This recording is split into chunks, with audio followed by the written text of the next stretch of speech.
My name is Ben Mwasinga, and I am the Senior Manager for Heritage Conservation Management at SAHRA. So my role is to oversee the various types of resources that we manage, and that includes archaeology, paleontology, and meteorites, the built environment heritage sites, the heritage sites that fall in the category of underwater cultural heritage, heritage objects of significance, as well as burial grounds and graves of significance.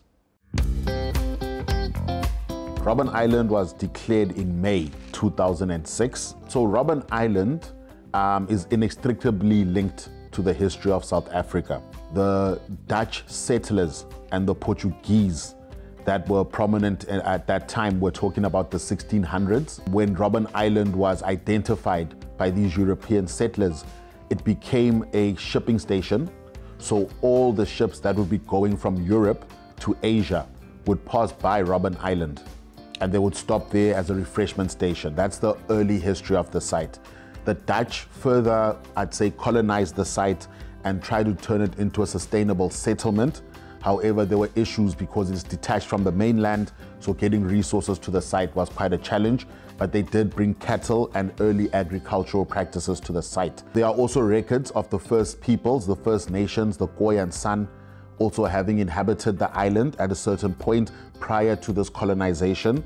So the island, as I stated, is a microcosm of the history of South Africa that took place, and that's from the early history.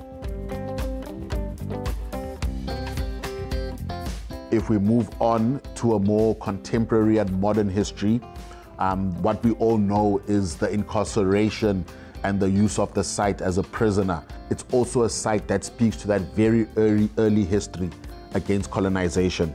So all of those individuals stemming from the Xhosa Wars, stemming from the Khoi and San, and stemming from our contemporary struggle for liberation from the 1900s, 1940 to 1991, we can say, Robben Island was used as a space to incarcerate all of those prisoners.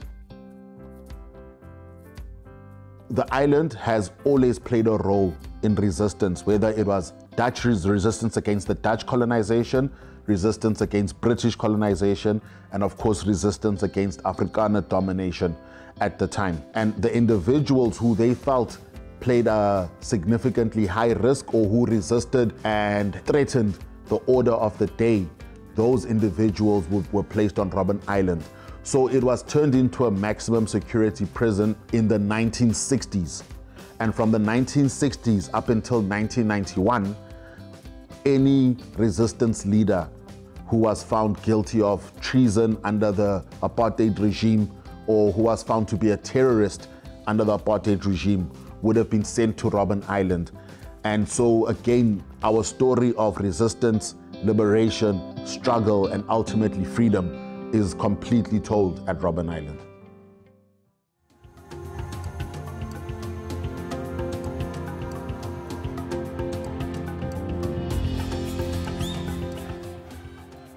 There were a large amount of political prisoners, the most famous one being, of course, former President Nelson Mandela. Former President Zuma was also incarcerated at Robben Island.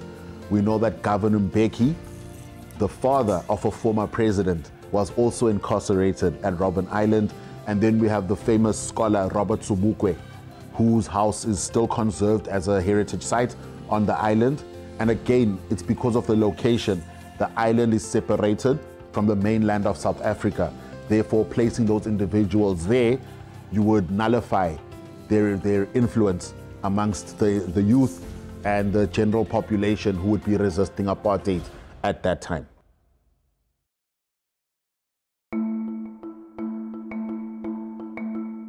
Robben Island was also a whaling station. What I mean by whaling station is that there were those who used to hunt whales in the ocean, and Robben Island used to make provision for that. The gentleman's name was John Murray, hence the name of the harbor being Murray's Bay Harbor. So when you arrive at a place of history, which is Murray's Bay Harbor. You are then immediately faced with, I'd say, the most famous feature of the island, which is the maximum security prison. And all those prisoners of resistance, against apartheid, they were all mostly located within that maximum security prison. As you further progress through the island, you have the Blue Stone Quarry, and that Blue Stone Quarry is also significant because the prisoners were placed into forced labor, and they would mine that quarry, and it actually had a significant impact on their eyes because the reflection of the sun on the limestone would actually severely damage their eyes. And if anyone does know, former President Mandela actually had severe issues with his eyesight based on that mining of the quarries, and hence the famous images of the prisoners wearing sunglasses on the island.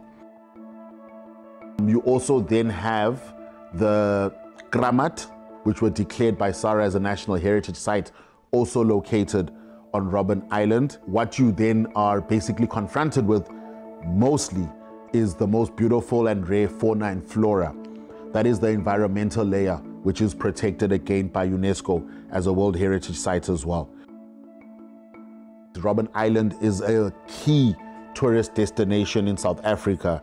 So the tours that are conducted by Robben Island are also significant because they are not done by outsiders. The ex-political prisoners that were placed on Robben Island narrate the story of the island to visitors. And I think that's quite a significant educational and basically knowledge dissemination activity.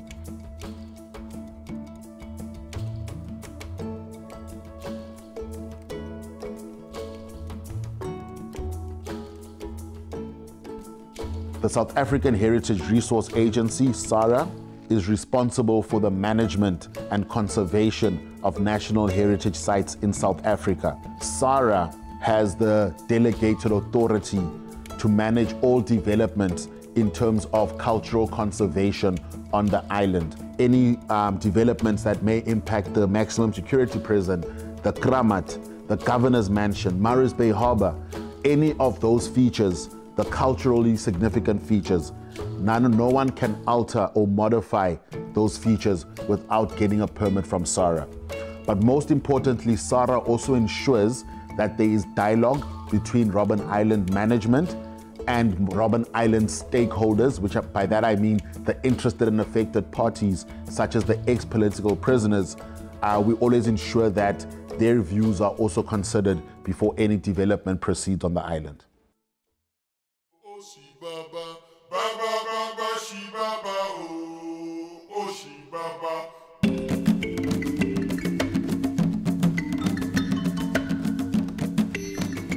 Robben Island is one of the most significant heritage resources, not just in South Africa, but in the world. So I encourage anyone and everyone to visit Robben Island, whether you're in South Africa or an international visitor.